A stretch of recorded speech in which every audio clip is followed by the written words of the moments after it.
Sa bayan ng Hamtik sa Antique, kilala ang angkan ng mga Digrasya sa kanilang pambihirang kakayahang gumawa ng anting-anting. Sa bawat henerasyon, ipinapasa ng mga nakakatanda ang sekreto ng paglikha ng mga anting-anting na proteksyon laban sa mga nilalang ng tilim. Ang mga aswang at gabunan, si Mang Ilyas Digrasya, ang kasalukuyang tagapagmana ng kaalaman, ay isang batikang antingero na kilala hindi lamang sa kanilang bayan, kundi maging sa mga kalapit na probinsya. Mayroon siyang isang anak, si Andres, na sa murang edad ay natutong magmana ng kakayahan ng kanyang ama. Bagamat bata pa, ipinakita ni Andres ang likas na talino at tapang at paglaban sa masasamang nilalang. Magkasama nilang binabantayan ang bayan mula sa anino ng mga nilalang ng gabi. Ngunit ang kanilang kalmadong buhay ay guguluhin ng isang bagong panganib na nagbabadya ng mas malalim na kadiliman.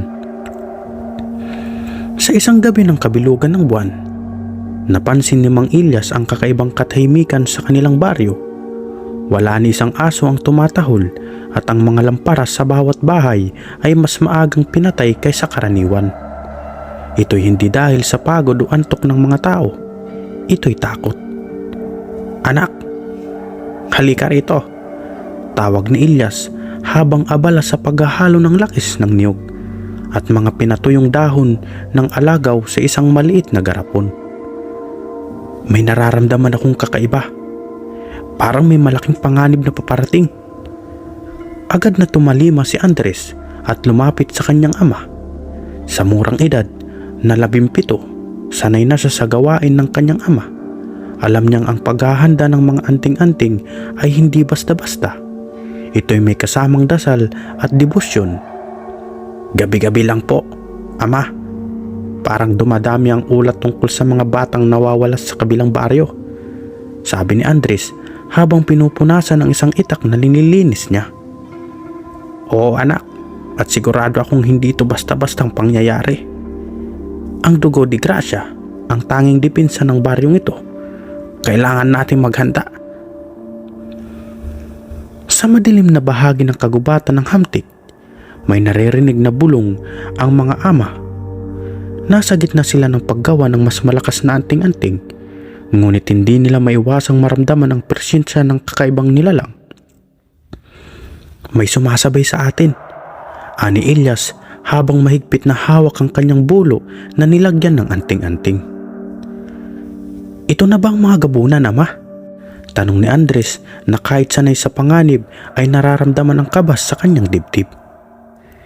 "Hindi pa natin sigurado, pero huwag kang kakalas sa tabi ko," sabi ni Ilyas. Biglang may umalingaw-ngaw na sigaw mula sa direksyon ng baryo. Isang babae ang tumakbo papunta sa kanilang bahay. Ang kanyang mga matay puno ng luha at takot. "Mang Ilyas, Andres, ang pamilya ko. Kinain sila ng mga aswang," hikbi nito habang hinahabol ang kanyang hininga. Agad na tumakbo ang mag-ama pabalik sa baryo, dala ang kanilang mga armas at bagong gawang anting-anting. Ngunit nang marating nila ang bahay ng babae, wala na silang dinatnan kundi isang madilim at malamig na katahimikan. Ang sahig ay puno ng dugo at sa hangin ay may amoy na bulok na laman. "Hindi tayo pwedeng magpabaya," sabi ni Ilyas. "Dapat tayong maghanda ng mas malalakas na anting. Ang mga gabunan ay mas mapanganib kaysa sa karaniwang aswang."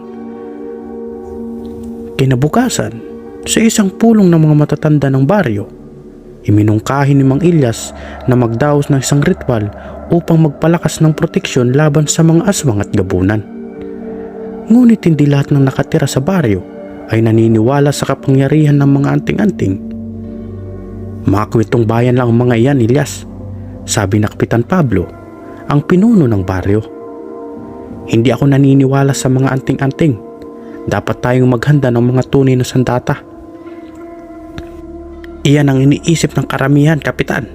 Ngunit sa aming pamilya, ang mga anting-anting ay hindi lamang kwento. Ito'y patunay ng aming paninindigan laban sa dilim. Kung ayaw mong maniwala, kami na lang ang kikilos," tugon ni Ilyas na may halong galit. Habang nagkakagulo ang pulong, Si Andres ay abala sa pag-aayos ng mga anting-anting. Isa-isa niyang sinubok ang bawat peraso gamit ang panalangin at naramdaman niyang ang isa sa mga ito ay naglabas ng kakaibang init. "Ama, mukhang ito ang kailangan natin," sabi niya habang hawak ang isang anting na hugis araw.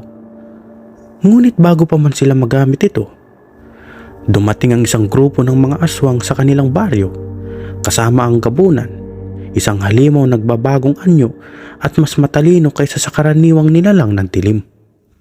Sa gabing iyon, nagsimula ang laban ng magdidikta ng kapalaran ng baryo ng Hamtik.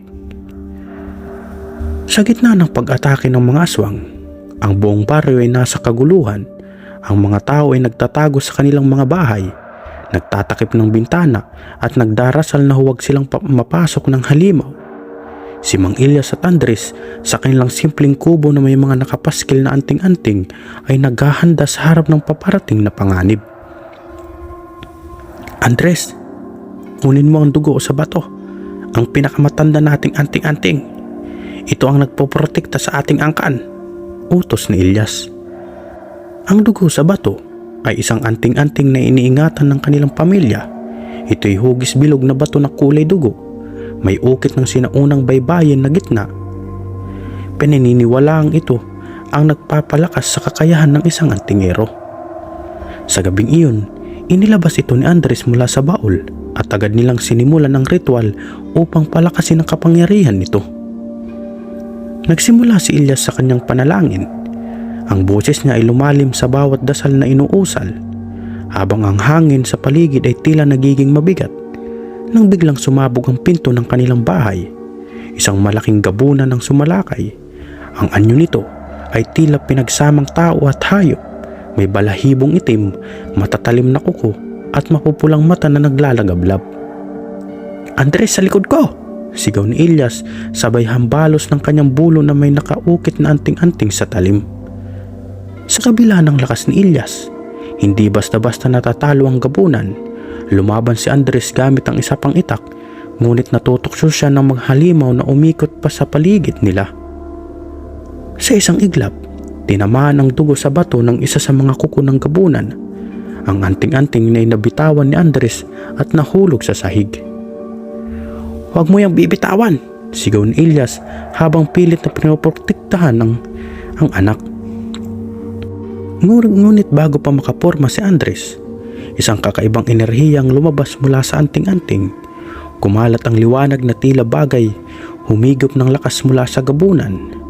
Bumagsak ang halimaw at naglaho sa dilim, ngunit ramdam nilang hindi pa tapos ang laban. Kinabukasan, habang nagpapahinga ang baryo mula sa magdamag na kaguluhan, nilapitan si Mang Ilyas ng isa sa mga matatandang babae sa baryo, si Aling Marta. May dala itong isang lumang aklat na balot sa tila. "Ilyas, ito'y iniwan ng iyong lolo noon pa. Hindi ko ito maibigay sa'yo dahil sinabi niyang dapat lamang ito gamitin kapag ang baryo ay nasa sukdulan ng panganib. Panahon na para malaman mo ang lihim ng mga gabunan." Binuksan ni Ilyas ang aklat at nakita nila ang mga lumang larawan ng iba't ibang nilalang. Sa gitna ng pahina ay naroon ang larawan ng gabunan. Ang halimaw ay dating tao na isinumpa ng sinaunang mga espiritu dahil sa kasakiman nito sa kapangyarihan. Ang gabunan ay nagkamit ng lakas mula sa dugo ng tao at higit itong lumalakas sa mga sakripisyo. "Nakakakain na nila ang kaluluwa ng ilan sa ating mga kababayan," sabi ni Ilyas habang binabasa ang mga nakasulat. "At habang hindi natin sila mapipigilan, patuloy silang lalakas. May paraan po ba, Ama? Paano natin sila ganap na matatalo?" tanong ni Andres. "May nakasaad dito. Ang mga gabunan ay hindi maaaring mamatay malibang kung sirain natin ang kanilang ugat, ang pinagkukunang buhay nila. Kadalasan, ito'y isang sinaunang puno o lugar na puno ng itim na enerhiya. Kailangang hanapin natin iyon." Sa kanilang paghahanap ng ugat ng kapangyarihan ng mga gabunan, tinipon ni Ilyas ang ilang matatapang na kalalakihan sa baryo, dala ang mga anting-anting at armas. Nagtungo sila sa gubat sa paanan ng bundok kung saan sinasabing naroroon ang lugar ng gabunan. Habang papalapit sila sa gitna ng gubat, naramdaman nila ang bigat ng hangin at mga kakaibang presensya ng mga nilalang ng dilim. Sa bawat takbang, mas tumindi ang takot ng ilan sa kanila, ngunit nananatiling matatag sina Ilyas at Andres. Huwag kayong bibitiw sa panalangin. Kahit anong mangyari, hawakan ninyong yung mga anting-anting, paalaala ni Ilyas. Nang marating nila ang gitna ng kagubatan, nakita nilang isang malaking matandang puno. Ang mga ugat nito ay tila gumagapang sa lupa at mula sa katawan ng puno ay umaagos ang likidong itim na tila dugo. Ito ang ugat, ngunit ito rin ang pinakadelikado. Kapag sinira natin ito, tiyak na aatake ang lahat ng gabunan, sabi ni Ilyas. At hindi nga nagkamali si Ilyas. Nang simulang tagain ng isa sa kanila ang puno, biglang naglabasan ang mga gabunan mula sa bawat sulok ng gubat. Ang ilan sa kanila ay may malalaking pakpak, habang ang iba ay naglalakad ng apat ang mga kamay at paa. Sa gitna ng kagubatan, ang mga anino ng gabunan ay tila gumagalaw sa bawat direksyon. Naglalagablab ang kanilang mapupulang mata at ang kanilang mga ungol ay pumupuno sa hangin.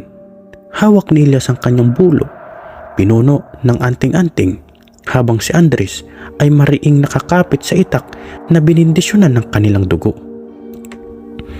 Maganda kayo, sigaw ni Ilyas. Ang unang gabunan ay sumugod kay Mang Nardo, isa sa matatapang na kasama nila.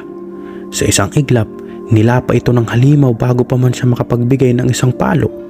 Napuno ng dugo ang lupa. Ang iba pang kalalakihan ay nagkagulo at ang ilan ay agad tumakbo pabalik sa baryo. Huwag kayong bibitiw! Labanan natin sila! Sigaw ni Ilyas habang umatake ng isa pang gabunan. Tumagos ang kanyang bulo sa katawan ng halimaw, ngunit hindi ito agad napatay. Gumanti ito ng sugat sa kanyang braso. Samantala, si Andres ay mabilis na inikot ang kanyang itak. Tumama sa mga halimaw na sumusugod sa kanya. Isa-isang bumagsak ang mga gabunan, ngunit hindi may tangging napagod na siya. Ang mga anting-anting sa kanyang katawan ay naglalabas ng init, sinyalis na pinupuno siya nito ng proteksyon, ngunit may hangganan din ang lakas nito. Andres, doon ka sa puno. Dapat nating sirain ang ugat bago tayo maubusan ng lakas, utos ni Ilyas.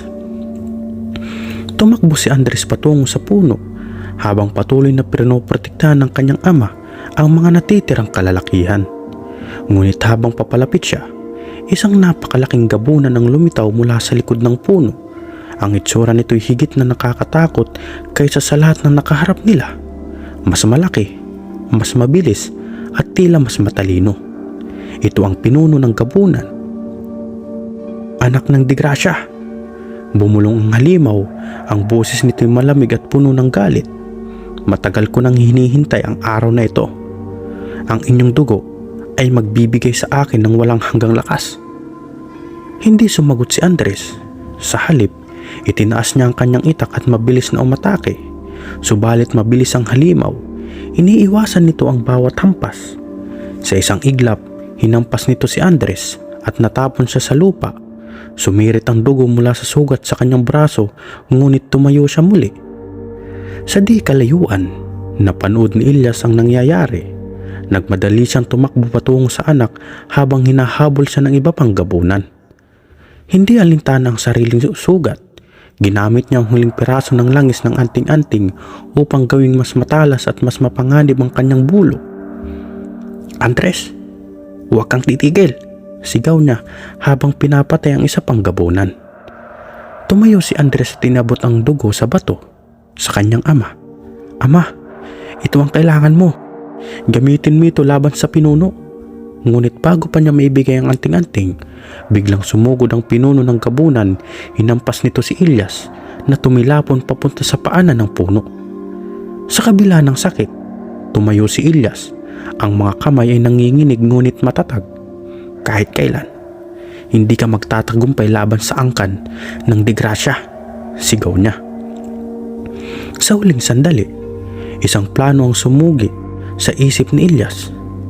Alam niya ang kapangyarihan ng mga gabunan ay nakasalalay sa puno. Kung hindi ito masisira, patuloy silang babalik. Ngunit ang problema, ang puno ay halos hindi magalusan kahit sa pinakamatalim na itak. "Andres, makinig ka," sabi ni Ilyas habang sinasalo ang isang atake ng pinuno ng gabunan. "Ikaw ang tanging pag-asa ng ating angkan. Kailangan mo tapusin ito." "Anong ibig mong sabihin, Ama?" tanong ni Andres. "Hindi natin matatalo ang puno sa karaniwang paraan. Kailangan ng buhay upang mawasak ang ugat nito." "Hindi, Ama. Hindi mo maaaring gawin iyon," umiiyak na sigaw ni Andres. Ngunit hindi nagdalawang isip si Ilyas. Hawak ang dugo sa bato. Nagdasal siya ng dasal na pamana ng kanilang angkan. Isang liwanag ang bumalot sa kanyang katawan at unti-unti siyang lumapit sa puno habang hinaharangan ang pinuno ng kapunan. "Andres, huwag kang susuko. Ang laban na ito ay para sa buong bayan." Sa isang iglap, inihagis ni Ilyas ang sarili sa puno habang hawak ang anting-anting. Isang malakas na pagsabog ng liwanag ang bumalot sa paligid. Ang ugat ng puno ay naputol at ang lahat ng gabunan ay unti-unting naglaho kasama ang kanilang pinuno. Ngunit si Ilyas ay nawala rin kasabay ng liwanag. Nang magising si Andres, tahimik ang paligid. Ang kagubatan na puno ng kadiliman ay naglaho at sa halip ay isang maliwanag na sinag ng araw ang bumalot sa lugar. Sa paanan ng dating puno, natagpuan niya ang dugo sa bato, ngunit wala ng kanyang ama. Ang natitirang mga kalalakihan sa baryo ay lumapit. Bitbit ang mga sugat ngunit buhay. Ang lahat ay nananahimik. Nagluluksap sa pagkawala ni Ilyas, ngunit alam nilang natapos ng paghahari ng kadiliman. Bumalik si Andres sa baryo, dala ang anting-anting ng kanilang pamilya. Mula noon, siya ang naging bagong tagapagmana ng kaalaman ng kanilang angkan. Pinagpapatuloy niya ang paggawa ng mga anting-anting at ang protekta sa kanilang baryo bilang pagpupugay sa sakripisyo ng kanyang ama. Lumipas ang mga linggo mula nang mawala si Ilyas. Ang baryo ng Hamtik ay nagbalik sa payapang anyo, ngunit ang sugat ng trahedya ay nananatiling sariwa sa mga puso ng mga tao, lalo na kay Andres. Bagamat nagawa nilang tapusin ang ugat ng mga gabunan, na natiling mabigat ang katanungan sa isipan ni Andres. Tapos na nga ba talaga ang lahat ng ito? Isang gabi, habang nakaupo siya sa ilalim ng buwan, hawak ang dugo sa bato, bigla niyang narinig ang isang busis na tila nanggagaling sa loob nito. "Hindi pa tapos ang laban, Andres." Bulong ng tinig, tumayo ang kanyang mga balahibo. Ang ugat ay naputol, ngunit ang binhi ay naiwan. Nanindig ang buong katawan ni Andres. Ang mga sinabi ng busis ay tila babala, isang pangyayaring naghihintay pa lamang ng maganap. Agad niyang inalala ang sinabi ni Ilyas tungkol sa mas malalim na kasaysayan ng kanilang angkan. Ang sugat sa puno ay maaari magpatigil sa mga gabunan, ngunit may posibilidad na bumalik ang dilim sa ibang anyo. Kinabukasan, dumalo si Andres sa pulong ng mga matatanda ng baryo. "Mga kababayan, hindi pa tapos ang banta sa ating bayan. Maraming naniniwalang ligtas na tayo, ngunit hindi natin maaaring pagwalang bahala ang posibilidad ng pagbabalik ng mga nilalang ng dilim. Kailangan nating maghanda." "Pero papaano, Andres?" tanong ni Aling Marta. "Patay na si Ilyas at ikaw na lang ang natitirang antingero." "Hindi sapat na ako lang. Kailangan kong ipasa ang kalaman ng ating pamilya sa iba," sagot ni Andres. "Kailangan nating buuin ang bagong tagapagbantay ng baryo." Sa tulong ng matatanda sa baryo, nagtipon si Andres ng 5 kabataan mula sa baryo, mga piling individual na ipinapakita ang tapang at tiyaga. Tinuruan niya sila ng mga sinaunang ritual ng kanilang angkan, mula sa paggawa ng anting-anting hanggang sa paghawak ng mga armas laban sa mga nilalang ng gabi. Isa sa kanila si Miguel, ang pinakamalapit na kaibigan ni Andres na siyang pinakamatapang at pinakamabilis sa kanilang grupo. Si Lila naman, ang anak ni Aling Marta, ay taglay ang kakaibang talino at malakas na pakiramdam sa mga espiritual na enerhiya. Hindi magiging madali ang pagsasanay na ito, sabi ni Andres habang hawak ang isang lumang bulo na tinahiran ng langis ng anting-anting. Ang ating kalaban ay hindi basta-bastang halimaw. Sila'y matatalino at magpapakita sila sa mga panahong hindi natin inaasahan.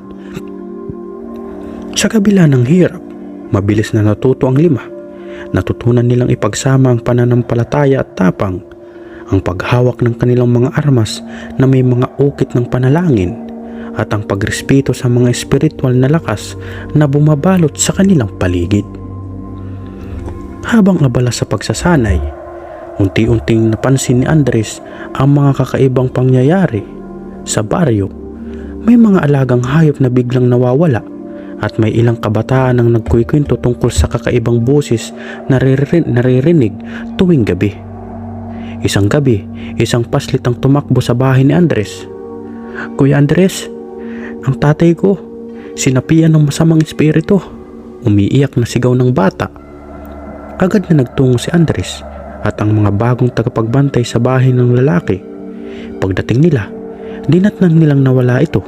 Ang kanyang mga mata ay dilaw at ang kanyang bibig ay nagsusumigaw ng hindi may paliwanag na mga salita. "Lumayas kayo!" sigaw ng lalaki, ngunit ang boses nito ay tila boses ng iba't ibang nilalang na pinaghalo. "Gabunan!" bulong ni Andres habang hinahawakan ng itak.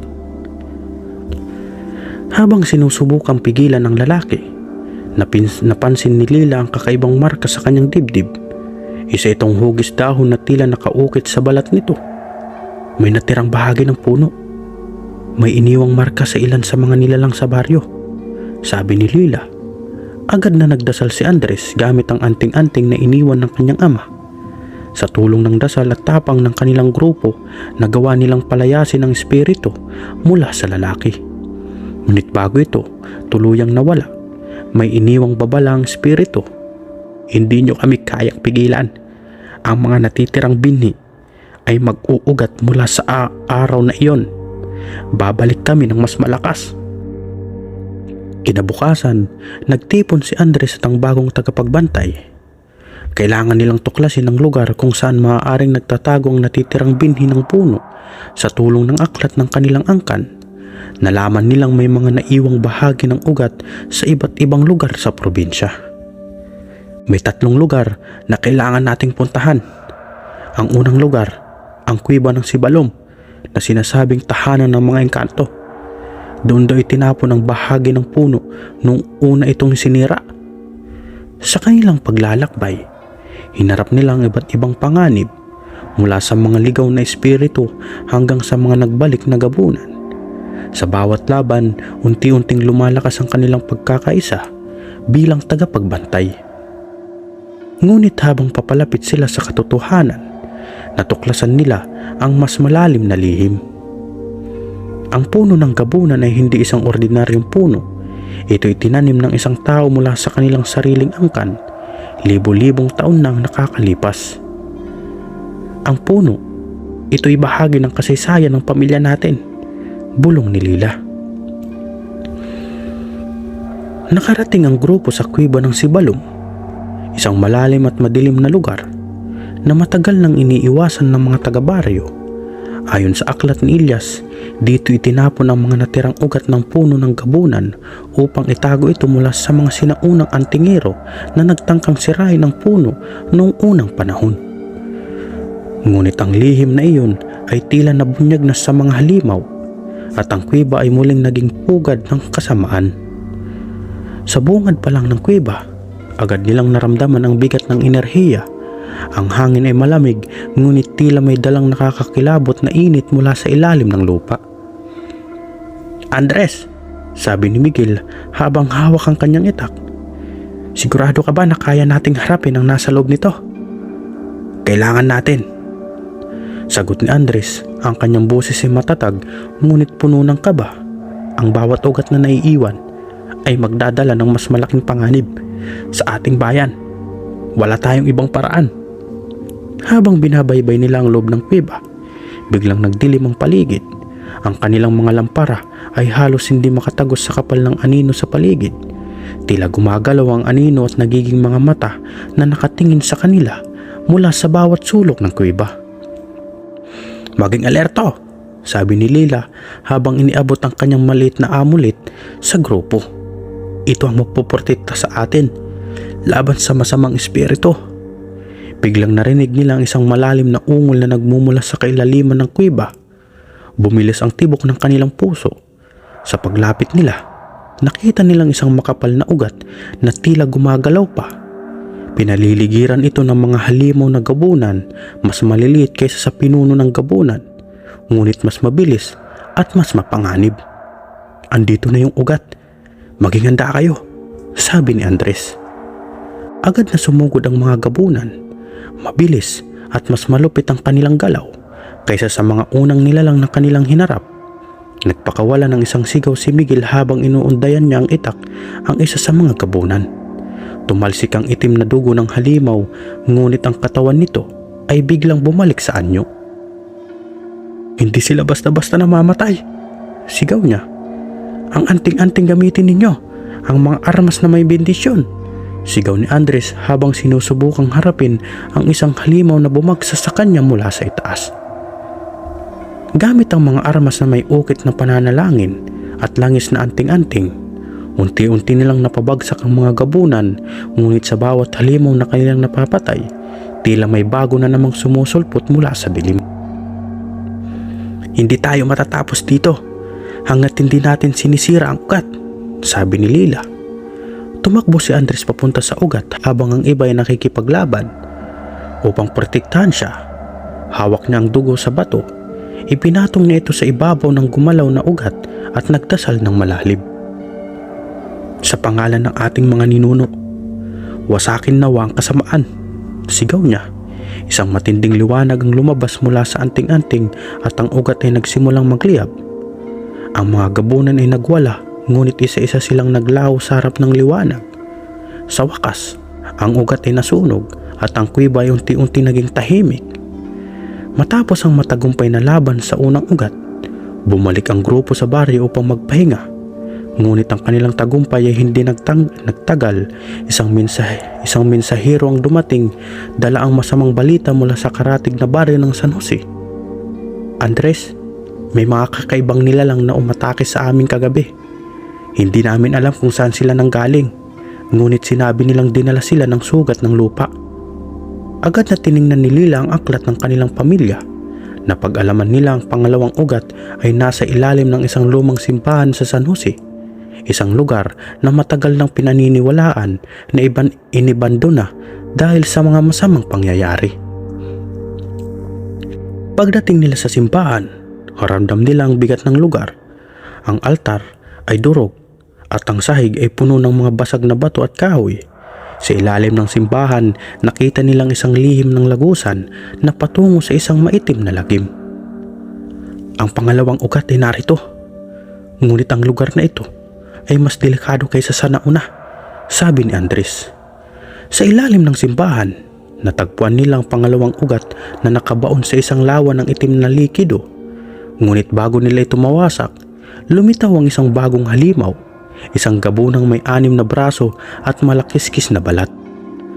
"Protektahan niyo si Andres," sigaw ni Miguel habang sumugod sa halimaw. Ang laban sa pangalawang ugat ay mas mahirap kaysa sa nauna. Ang gabunan ay tila mas malakas at bawat sugat na natatamo nito ay mabilis na gumagaling. Ginamit ni Lila ang kanyang amulet upang harangan ng kakaibang enerhiya ng ugat. Ngunit napansin nila may isa pang nilalang na nagbabantay mula sa anino. Sa gitna ng laban, biglang lumitaw mula sa itim na likido ang isang mataas at nakakatakot na figura. Isang nilalang na may katawan ng tao ngunit may mga pakpak ng paniki at isang mukha na tila pinalamutian ng mga matutulis na buto. Ang mga mata nito ay naglalagablab at ang boses nito ay nagdala ng pangamba sa bawat isa. "Ako si Arkan, ang tagapagbantay ng pangalawang ugat. Walang sino man ang maaaring sumira sa sagradong lugar na ito." Ang lupa ay yumanig at ang itim ng likido ay bumalot sa paligid. Gumawa ng makapal na ulap ng dilim. Ang mga tagapagbantay kasama si Andres ay nagtipon sa gitna upang makahiwa-hiwalay. Andres, kailangan mong gamitin ang dugo sa bato bago maging huli ang lahat, sigaw ni Lila. Ngunit bago pa man nakalapit si Andres sa ugat, biglang sumugod si Arkan. Hawak ang isang malaking sibat na tila gawa mula sa ugat mismo ng puno ng gabunan. Hinampas nito si Miguel at tumilapon sa pader. Hindi ako papayag na maulit ang ginawa ninyong ama, sigaw ni Arkan habang itinuro si Andres. Nagliyab ang sibat ni Arkan, ngunit bago siya makapag-atake, sumugod si Lila at binigyan ng oras si Andres upang makalapit sa ugat. Sa kabila ng hirap, ipinwisto ni Andres ang dugo sa bato sa ibabaw ng ugat at nagsimulang magdasal. Sa bawat salitang binibigkas ni Andres, ang liwanag mula sa dugo sa bato ay unti-unting lumalakas. Ngunit si Arkan ay hindi basta-basta papayag. Ang kanyang galit ay nagpalakas sa kanya at sa isang iglap, nagawa niyang ihagis ang sibat patungo kay Andres. Andres, umiwas ka! Sigaw ni Miguel na sa kabila ng kanyang sugat ay nagawang tumayo at tumalon upang sagipin ng kaibigan. Tinamaan si Miguel ng sibat at bumagsak siya sa lupa. Miguel! Sigaw ni Lila habang tumutulo ang kanyang luha. Ngunit hindi nagpatinag si Andres. Sa kabila ng sakit sa pagkawala ng isa sa kanyang mga kasama, itinuloy niya ang panalangin. Sa wakas, isang malakas na liwanag ang lumabas mula sa ugat. Tinipok ang itim na likido at unti-unting pinahina si Arkan. No! Sigaw ni Arkan habang unti-unti siyang naglaho kasabay ang ugat. Matapos ang laban, bumalik ang grupo sa baryo upang magpagaling. Ngunit ang pagkawalan ni Miguel ay iniwan ang isang malaking butas sa kanilang samahan. Tumahimik ang lahat habang tinitingnan ang katawan ni Miguel. Ang pinalibutan nila ng dasal at pasasalamat. Andres, sabi ni Lila, hindi tayo maaaring huminto. Ngayon, ang huling ugat ay ang pinakamatindi sa lahat. Ayon sa aklat ng pamilya ni Andres, ang huling ugat ay nasa bundok Madyaas, ang pinakamataas na bundok sa Antique. Isa itong lugar na tinuturing ng sagrado, ngunit matagal nang inibandona dahil sa mga alamat ng masamang espiritu na nininirahan dito. Ang paglalakbay patungo sa bundok ng Madyaas ay puno ng hirap. Habang pataas ng pataas, nararamdaman ng grupo ang bigat ng enerhiya ng lugar. Sa bawat hakbang, tila may mga mata na nagmamasid sa kanila mula sa bawat puno at bato. Andres, sabi ni Lila, nararamdaman ko ang lakas ng espiritu sa paligid. Ang huling ugat ay mas makapangyarihan kaysa sa mga nauna. Sa kalagitnaan ng bundok, natagpuan nila ang isang sinaunang altar na puno ng mga ukit na hindi nila maunawaan. Ngunit bago pa man nila mapagmasdan ng mabuti, lumitaw ang isang grupo ng mga anino. Mga nilalang na tila hugis tao ngunit walang mukha. Hindi ito mga gabunan, bulong ni Lila. Hindi, ito ang mga multo ng mga ninuno na sinusumpa ng lugar. Sila ang bantay ng huling ugat, sagot ni Andres. Ang grupo ay nagkaroon ng matinding labanan sa mga espiritu. Hindi tulad ng mga gabunan, hindi kayang sugatan ng mga espiritu sa pamamagitan ng karaniwang armas.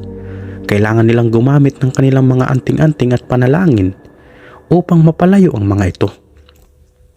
Sa wakas, narating nilang pinakamataas ng bundok kung saan matatagpuan ang huling ugat, isang napakalaking puno ng tila buhay pa rin at bumubuga ng itim na usok. Sa ilalim nito, isang trono ang nakatayo at sa trono ay nakaupo ang isang misteryosong figura.